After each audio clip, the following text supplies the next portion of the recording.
we just do that again? Thanks. Whenever you're ready.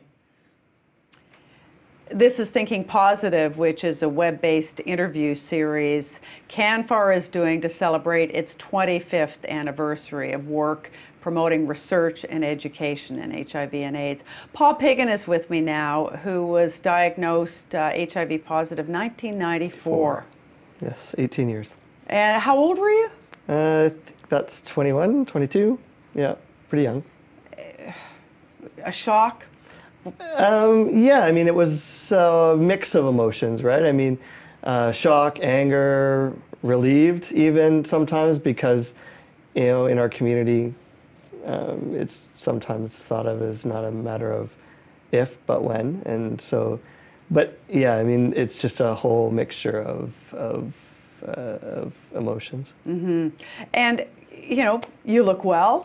100% healthy, healthier than I was when I was 21. And you were a gymnast who competed all. Yeah, and well, I may not have the muscular body that I had way back then, but I certainly feel very, very well. You know, people think, you know, oh, HIV is totally AIDS manageable, livable. Thanks. Is that a good thing that people see you so well, that you are so well? I mean, obviously, yes, it is. Yeah, I mean, it is and it isn't. I mean, we have to realize that the reason I'm well is because of the advancements in medication, and plays a huge part. I mean, nowadays, HIV is not considered a death sentence anymore. It's now a manageable disease or a manageable condition, we'll call it, which it is, totally conditioned. Part of the problem, as you say, the downside of that is that it's created this enormous complacency. It has, but I still don't think that that's the major cause of spread. I think the spread of the diseases or the virus is still because of lack of education and not so much of the fact that you can live a normal life. And how can that possibly be?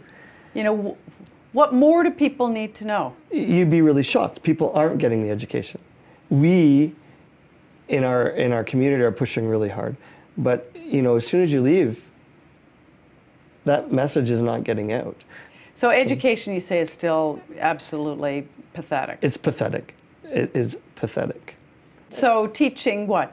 Elementary school kids? Elementary school kids need to know from the very beginning, not maybe in a really broad sense, you know, at a young age, but certainly needs to be taught at a young age right through, and it needs to be taught that you know, there are different genders and different aspects of the way people live their lives.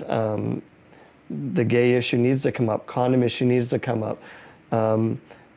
We have to get that information out to them. I mean, you can't hide it from them. Do you think you'll ever be cured?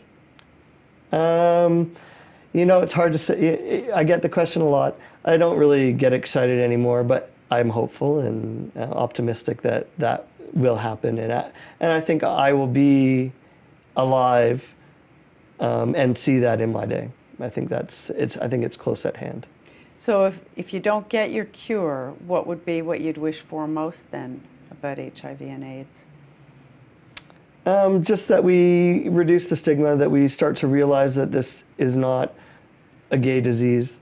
This is a human disease. It affects every single one of us. Doesn't matter whether we're black or white or what religion we are, or it affects every single one of us and will infect if we let it. And we have to stop that. And we need to stop that. Thank you. You're welcome. Thank you. Was it good? All right? Yeah.